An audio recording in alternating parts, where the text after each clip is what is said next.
Hi hello welcome back to my channel Jack Trends. ஹாய்ங்க, இன்றைக்கி நீங்கள் பார்க்குறது சேம் நம்ம ரொட்டீன் தான். நம்ம எவர்கிரீன் கலெக்ஷன். ஸோ மோப் செயின் கலெக்ஷன். இது வந்து 24 inches ஐம்பொன் முகப்பு மட்டும்தான் உங்களுக்கு ஐம்பொன். செயின் வந்து மைக்ரோ கோல்ட் பிளேட்டட் வரும். இது வந்து இயரிங்ஸ் உங்களுக்கு ஐம்பொன் இயரிங்ஸ். பேக் வந்து fully closed with screw back வரும்.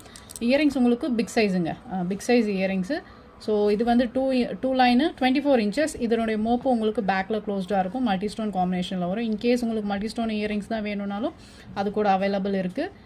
ஸோ இதுக்கு பெரிய இயரிங்ஸ் நல்லா இருக்குன்றனால இப்படி பேரப் பண்ணேன். ஸோ இது பிடிச்சிருந்த ஸ்க்ரீன்ஷாட் எடுத்துக்கோங்க. ஸ்க்ரீனில் தெரியும் வாட்ஸ்அப் நம்பருக்கு மெசேஜ் பண்ணுங்கள். இதனுடைய ப்ரைஸ் உங்களுக்கு 2 line with big size earrings. Only இயரிங்ஸே இது உங்களுக்கு 650 rupees வரும். ஸோ பிடிச்சிருந்த ஸ்க்ரீன்ஷாட் எடுத்துக்கோங்க. இதனுடைய காம்போ ப்ரைஸ் வந்து உங்களுக்கு 1250 ஃப்ரீ ஷிப்பிங், 1250 ஃப்ரீ ஷிப்பிங் வரும். பிடிச்சிருந்தா ஸ்க்ரீன்ஷாட் எடுத்து ஸ்க்ரீனில் தெரியும் வாட்ஸ்அப் நம்பருக்கு மெசேஜ் பண்ணுங்க. செயின் பேட்டர்ன் வந்து உங்களுக்கு இந்த மாதிரி ஓவல் ஷேப்பில் வரும். Chain micro gold plated. So இந்த ஸ்டோன் ஓரியன்ட் எல்லாமே உங்களுக்கு ஐம்பன். பிடிச்சிருந்த ஸ்க்ரீன்ஷாட் எடுத்துக்கோங்க. நம்ம சேனல் ஃபாலோ பண்ணலாம், ஃபாலோ பண்ணிக்கோங்க. சப்ஸ்கிரைப் பண்ணலாம், சப்ஸ்கிரைப் பண்ணிக்கோங்க. பக்கத்தில் இருக்கிற பெல் ஐக்கானை ஹிட் பண்ணிக்கோங்க. லைக் பண்ணலாம், ஒரு லைக்கும் பண்ணிவிடுங்க. தேங்க்யூ, தேங்க்ஸ் ஃபார் வாட்சிங்.